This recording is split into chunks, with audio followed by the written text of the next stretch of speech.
Hello, everybody. Welcome to Shyam's Story Time. I'm sure you're all eager to know what happened to Bhojaraja.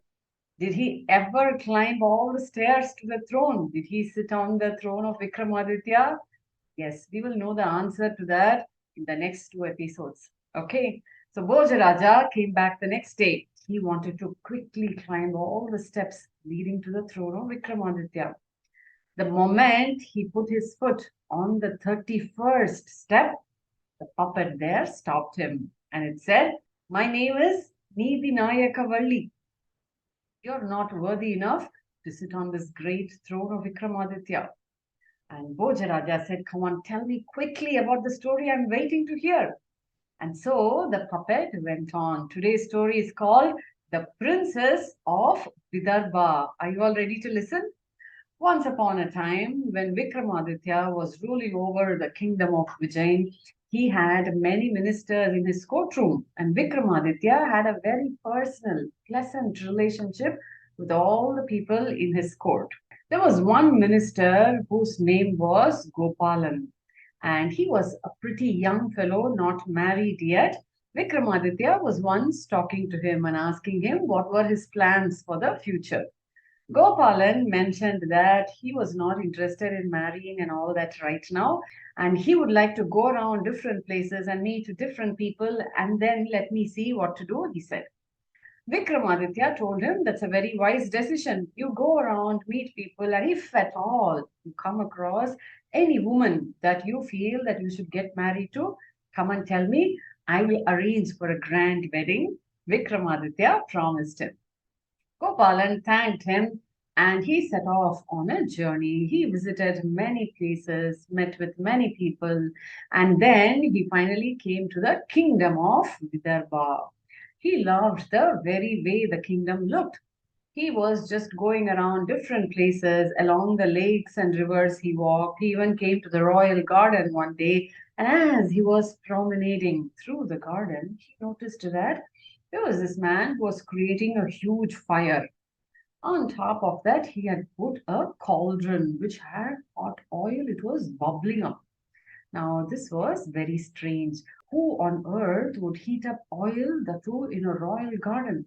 So Gopalan came near him and asked what was happening. It turns out it was a king's man, a courtman belonging to the king of Vidarbha.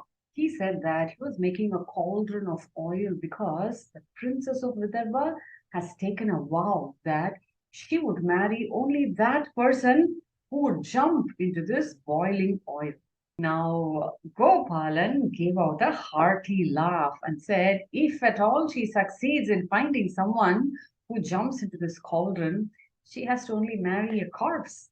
Saying so, Gopalan walked away. Now, this courtman who was actually creating this fire didn't know how to respond. He continued his job. As Gopalan was walking out of the garden, there was a huge procession, and in the front of the procession was the Princess of Vidarbha herself. She looked stunningly beautiful. Now, Gopalan decided that he would marry her because he instantly fell in love with her. But would he be able to jump into this hot oil? Of course not. He was not ready for that. He turned very sad. He didn't know what to do. He came back to Ujjain. He kept himself to the home. He didn't visit the court and all that. And Vikramaditya took personal care with each and everybody in his court. He noticed that Gopalan had indeed come back to Ujjain but hasn't visited the court yet. So personally, Vikramaditya went to Gopalan's home and asked what was going on with him. Did he visit many places? And asked everything. Now, Gopalan confessed to Vikramaditya. He said that he wanted to marry the princess of Vidarbha. Vikramaditya was very happy. He said, I was waiting to hear something like this from you. Come, let's go. I will arrange the wedding in a grand manner, Vikramaditya said. Now, his minister Gopalan stopped him and told him that the princess of Vidarbha has taken a vow that the person who jumps into the cauldron, only him she is going to marry. Now, Vikramaditya thought about it. He decided somehow he should get Gopalan married to the princess because Vikramaditya had given him the word, is it not? Vikramaditya said, come, Gopalan, tomorrow we are going to the kingdom of Vidarbha. Both of them set off.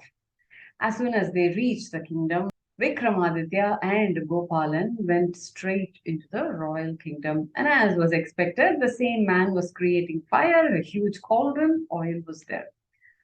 Vikramaditya announced to him that who he was and that he was going to jump into the cauldron. The news spread like wildfire.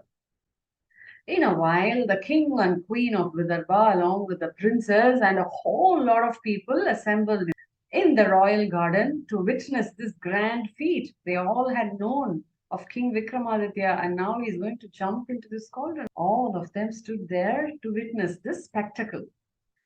In the presence of everybody, Vikramaditya came forward, put aside his sword and other accessories. He jumped into the hot oil that was in the cauldron. Instantly, his body was charred to death. All of them were aghast. In fact, some of them did not even like the princess for having taken such a vow. Then the body of King Vikramaditya was very carefully brought outside of the oil and laid on the ground. Gopalan, who was standing there, also froze. He didn't know what to do. Had he done the right thing at all? He kept thinking.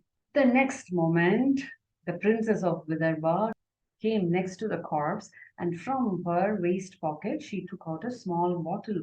Turns out it is nectar.